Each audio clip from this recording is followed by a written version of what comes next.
I'd be a little surprised if you didn't know Qatar for its fleet of airplanes and Q-Suite product, which is truly pushing boundaries. But did you know that while Qatar has a fleet of 191 wide bodies, if you want exclusivity, only 10 are Airbus A380s. Aren't they dreamy? Even more exclusive, luxurious and spacious are the 8 first-class seats on the upper deck, and that's what we're reviewing today.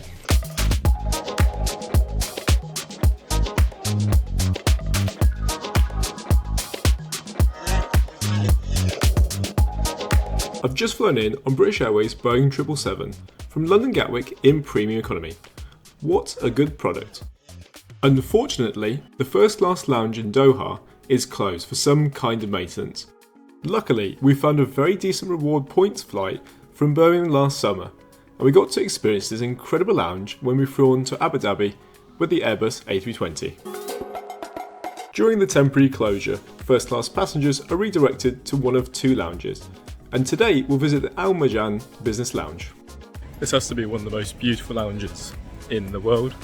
Because I'm travelling first class, I would have been in the first class Al Marjan Lounge, but it's closed for reservation, so I'm in here.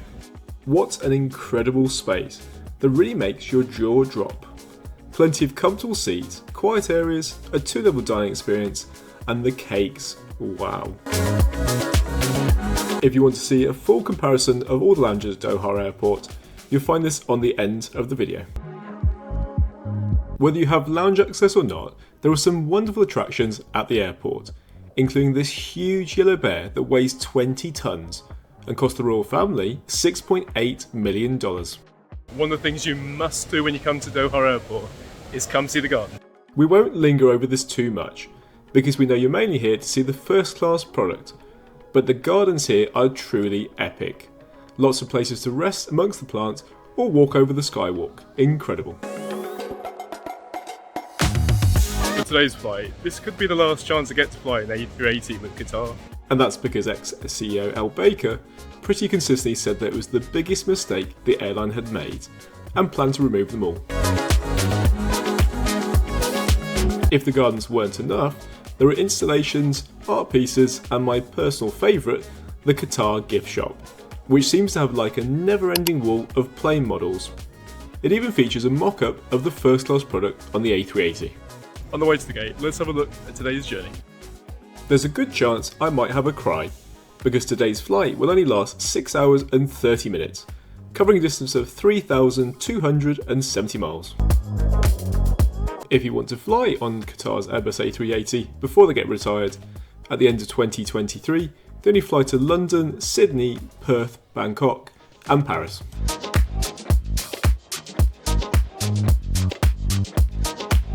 So interesting, if you're boarding in first or business, you go upstairs.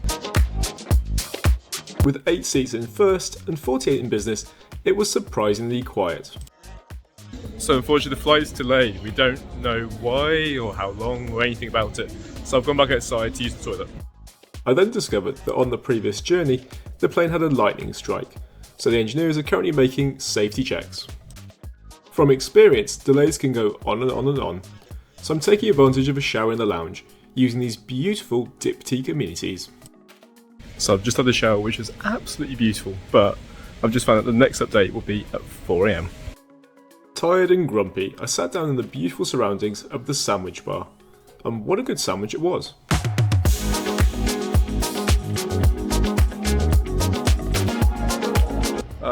So it's 4:40 in the morning and finally I can go to the gate. So interesting, it doesn't matter whether you're in first or business, everybody boards at the same time. Qatar's first class seat, one way, should cost you over £3,000. Ooh, but I only paid a fraction of that. I'll explain how later in the video.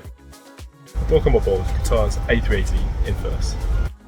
And never forget how lucky I am to find these deals or to have the money to back them up. So this is always a privilege. And over the last 12 months, I've flown Cathay Pacific on their Boeing 777, which was a lot of fun, and the space was incredible. As for Emirates on their A380, in first class, it's an absolute delight to the senses in every way. Before departure, I've been giving a mix of olives and cheese, a fresh towel, and a Qatar signature drink. Another specialty you'll get on flights marked as first class is the traditional Arabic tea. Great for the throat, but not something everyone will enjoy. It's now 6 AM in the morning, but I'm not complaining because the seat is amazing. To pass the time, the cabin crew have started playing the safety video. Welcome aboard this Qatar Airways flight. Exits and walkways must be kept clear at all times. 7 AM, and finally we can push back. I could not be happier. Having left London Gatwick yesterday morning, I'm exhausted.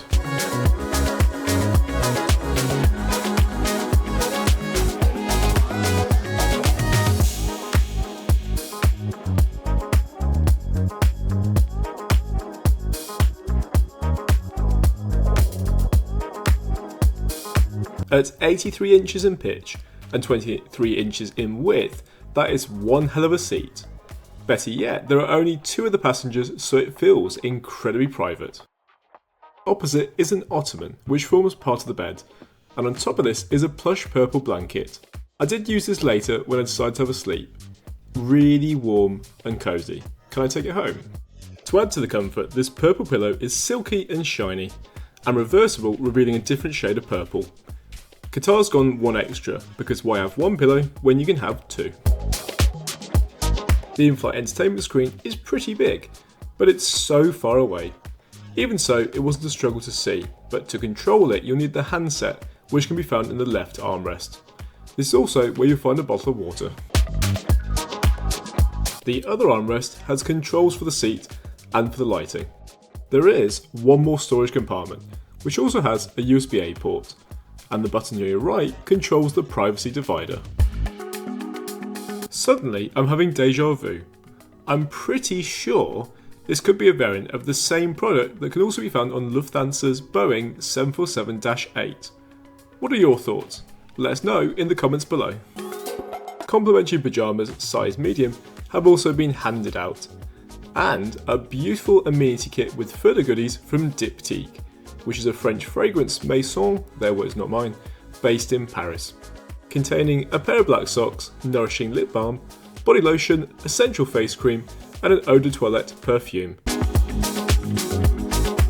Qatar's in-flight entertainment, Oryx One, is excellent, beautifully laid out, an amazing library of content, both new and old, and even features also hidden next to the light controls for the seat is this rather posh leather drawstring bag, which contains some very solid branded headphones. Absolutely loved the noise cancelling properties on these, and my ears felt pretty good after 2 hours of continuous use. In-flight cameras, which is a paid extra other airlines choose to skip. Even the in-flight map is pretty good and looks great on this large screen. If you so wish, the full menu was available online to pre-order in advance. Otherwise, here's a copy of the menu on board and the wine list.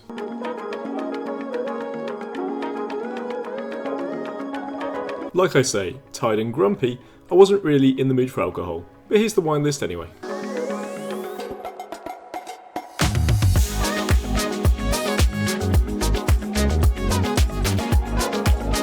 Various cocktails, spirits and beers were also available.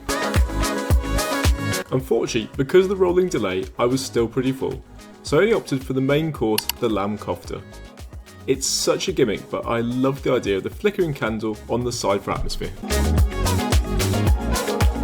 Deciding to walk off dinner, I spent a few moments deciding if I was too comfortable to go visit the other gimmick, which is the onboard bar and seating area. Moments later, I gained the motivation to get up. This can be found at the very rear of the business class, just in front of 6 rows of economy. Sitting at the bar is such an odd but satisfying experience for those who never tried it before. And before you ask, the roses aren't real. But the barman can create pretty much anything you want, and there's always dishes to eat. Back at my seat, it's time for a nap. And just to add to those incredible features on this plane, this is an electronic curtain. But why is that so amazing? After waking from my nap, which I think lasted about 2 hours, we aren't that far from Bangkok. Nature calls though, so we'll go see what the best toilet is in the sky. Different airlines do it different ways. Qatar has turned it into the largest bathroom in the sky. And where is the toilet? How stylish, hidden below the leather covered bench. Take it or leave it. Those in the know are aware that if this was an Emirates plane, there would even be an onboard shower. Let us know in the comments below who you prefer to fly the A380 with. That's more than enough adventure for one day. And feeling a little bit lighter, I decided to have a go at the breakfast menu. With the jet lag already horrendous, I wanted to keep things fairly light, and the mix of chia seeds with fruit, jam, butter, and a small basket of pastries would do nicely. This also involved the return of the pretty Middle Eastern candle. I don't think the camera does the view justice, but it was magnificent. The sun slightly setting creates a beautiful haze over the landscape. Adding to the delay at Doha, my time and the journey was made longer because of heavy traffic approaching Bangkok's international airport. As a result, we went south of the airport and way back out over the ocean, before curving for our approach landing. And I loved every moment of it. The magical words, flying miles. I was sitting on a fairly healthy pot at British Airways Avios, and somehow found a deal from London Gatwick to Bangkok for 95,000 miles and £680 in fees.